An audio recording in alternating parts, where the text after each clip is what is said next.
So guys, আসসালামু আলাইকুম। আমরা আজকে বিজয় দিবস উপলক্ষে জাহাঙ্গীরনগর বিশ্ববিদ্যালয়ে আসছি একটা পিকনিকের মতো।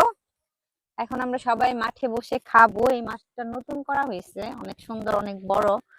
প্রত্যেক বছরই আমরা বিজয় দিবসে আসি এবং জাহাঙ্গীরনগর ক্যাম্পাসে খাওয়া দাওয়া করি।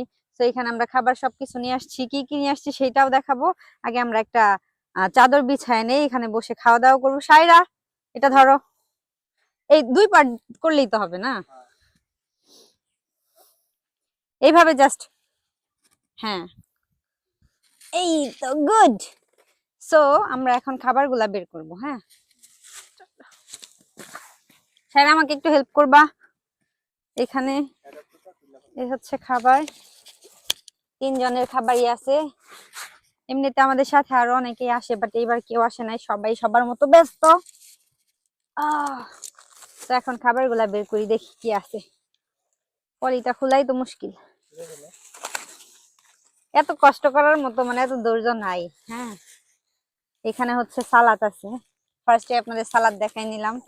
আর আছে মুরগ পোলাও, যদিও কিচ্ছু দেখা যাচ্ছে না, একটা লেগ পিস দেখা যাচ্ছে। লেগ পিস না, তারপর যাই হোক, তিনটাতেই একই অবস্থা। এন্ড এখানে আছে কি, এখানে আছে কি, ও মাই গড, গরম গরম বেগুন ভাজা। এটা আমার অনেক পছন্দ, এর জন্য আমার জামাই কিনে নিয়ে আসছে। আচ্ছা, এটাও বের করি। হ্যাঁ, আমাকে কি ক্লিয়ার দেখা যাচ্ছে? It's so yummy. এটা হচ্ছে বেগুন ভাজা। বেগুন ভাজা। আও আও আও। এটা হচ্ছে পানি, এখানে কোকো আছে। এখানে আছে তিনটা। তুমি তো আর খাবা না, তুমি তো কিছু খাও না। তো এই যে তিনজনের তিনটা কোক, এন্ড এই যে একটা খাবার, এই যে সালাদ। সব মিলে এখন আমরা খাওয়া দাওয়া করবো।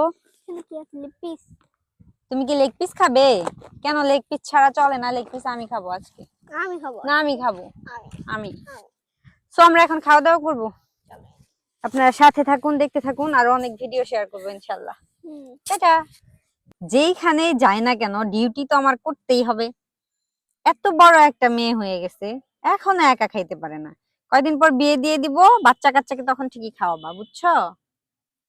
খালি আম্মুকে কষ্ট দেই যে এত সুন্দর জায়গায় ঘুরতে আসছো, মাঠে বসে খাচ্ছ, একা একা খাইতে হয়, এগুলা বুঝো না। এখন কিছু বলবো না, এখন কিছু বলবো না, সে সব পারে, সবকিছু পারে, শুধু একা একা খাইতে পারে না। ঝোল দাও। ঝোল? ঝোল কম আমাদের। আচ্ছা, ওকে। মজা সুন্দর না? একা খাইলে আরো মজা পাইতা। আমার মেয়েটা বড়ই হয়েছে শুধু, কিন্তু এখন একা একা খাইতে শেখেনি।